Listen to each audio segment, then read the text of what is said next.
Naging masaya nga itong si Rosal at itong si Tyrone matapos ngang tuluyang hindi nilihim ang tungkol sa pagkatao niya at nalaman na nga niya na ang ama pala niya ay walang iba kundi itong si Chris at hindi na rin siya nagtataka pa sapagkat hindi niya maipaliwanag noon. Ngayon ay may kasagutan na dahil pala pag laging niyang nakikita itong si Chris magaan ang kanyang loob. Yun pala ang naging dahilan dahil talaga naman palang sila ay magkadugo, sila ay mag-ama. Masaya si Tyrone at sa wakas sa tagal na panahon na pangungulilan niya sa kanyang ama, ngayon ay magkakasama niya at magkakaroon na siya ng pagkakataon na makadepanding itong si Chris bilang samantala. Hindi naman natutuwa itong si Bea sa kanyang mga masasaksihan. Nakikita niya dahil nga sinusundan niya ang kanyang asawang si Chris. Habang nakatanaw siya sa may di kalayuan, nakita niya na tela masayang masaya itong si Rosal at itong si Chris sa kanyang paghiwari ay tela mas pamilya pa silang tingnan kaysa sa kanila na tela wasak at magulo, laging nag-aaway.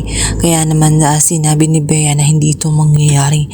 Agad naman niyang pagbubuntungan ng galit, walang iba kundi itong kaawa-awang si Rosal. Hindi mapakali si Bea at nang makita niya na walang nang kasama itong si Rosal at mag-isa na lamang siya sa flower shop, agad siyang pumunta roon para mang-usisa at okrayin naman itong si Rosal hanggang sa tuluyang magkagulo at hindi pa siya nakontento sapagkat sinabunutan niya ito sa maraming tao sa harap ng maraming customer. Talagang namang sadya niyang ipapahiya at ipagkalat niya kung sino nga itong si Rosal para sa kanyang paningin. Hindi lang yun, dahil talaga namang maging ang buhok nga ni Rosal ay pinakialaman niya, ginupitan pa niya ito dahil sa sobrang galit niya at emosyon niya na hindi makontrol. Walang magandang maidudulot ang sobrang pagsiselos at pagdududa.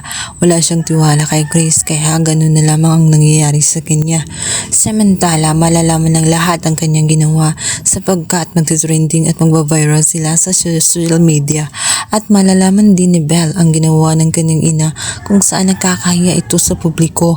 Maraming nakakita ng naturang video. Samantala hindi nagustuhan ni Chris ang ginawa nga nitong si Bea kaya inis na inis. Wala na delikadesa at walang dignidad na natitira. Agad naman nagpaliwanag itong si Bea kaya niya nagawa ang bagay na iyon dahil labis yung nagsaselos dahil nga itong si Chris ay gumagawa ng paraan kung papaanong magkalapit pa rin si Rosal at siya. Hindi nagustuhan itong si Bea ang lahat, ngunit hindi na mapakali itong si Chris. Ayon sa kanya ay talaga namang noon pa man ay wasak na ang kanilang pamilya. Kahit anong gawing pilit nitong si Bea na buuin ay talagang wala na ang pundasyon sapagkat ang natitira na lamang ay pagdududa. Kaya maiging tapusin nilang umano ang kanilang pagmamahalan.